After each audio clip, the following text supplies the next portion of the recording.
my wife and I took our two boys who ended school and camp to a hidden little gem in Vaughan, a dirt bike path created for kids at, let's say, ages 5 to 10. It was a great place.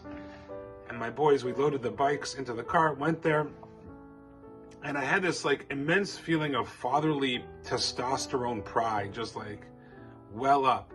You know, they're rolling down these fast hills, they're doing jumps, they had a bunch of wipeouts, they got a few cuts. At one point they were sweating so profusely they took off their shirts and they were just wearing their seat. Like, yeah, real men. Well, after my second son wiped out, I checked if he was okay, and then I was like, yes, you're becoming men.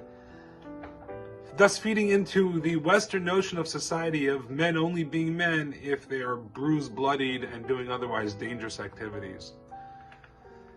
I was thinking, the day after that, I was talking to a wonderful community member, and we were trying to sort and come to grips with some of the laws relevant to the period of time that we're in, called the 3 weeks of mourning, which started on the fast day on Sunday, called the 17th of Tammuz, and extends until the 9th of Av, the National Jewish Day of Mourning, which will be in a few weeks' time.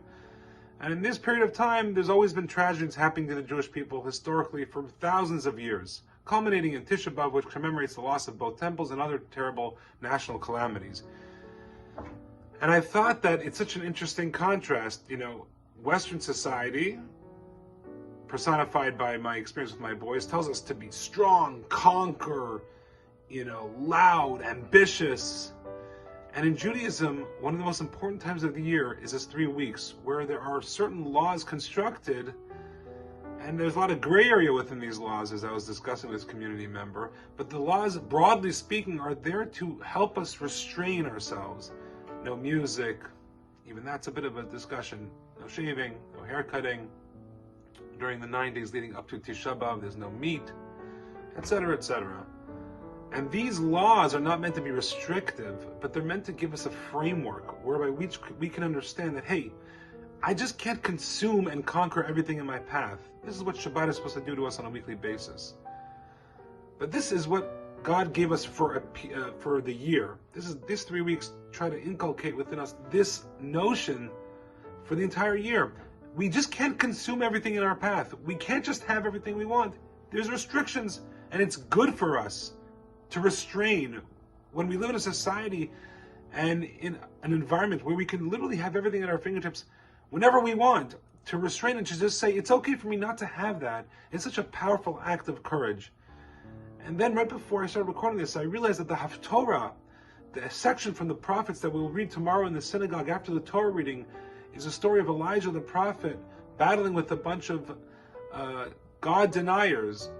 And the Almighty affirms Elijah's superiority. And the verse, one of my favorite verses in all of the Tanakh and all the literature, is that what came down, not in a strong wind, in a storm. The Almighty did not come in these great manifestations of glory. He came, what the prophet says, Kol Demama Daka, which means the small, still voice. That's how he came down and affirmed Elijah's superiority over the deniers. Hashem comes in a small, still voice. When we quiet that desire within us, that urging desire, whether it's loud within us or small and still within us, that is a mark of greatness. Not to be this conquering, ambitious, rah, rah, rah, beat your hand on the chest type of hero.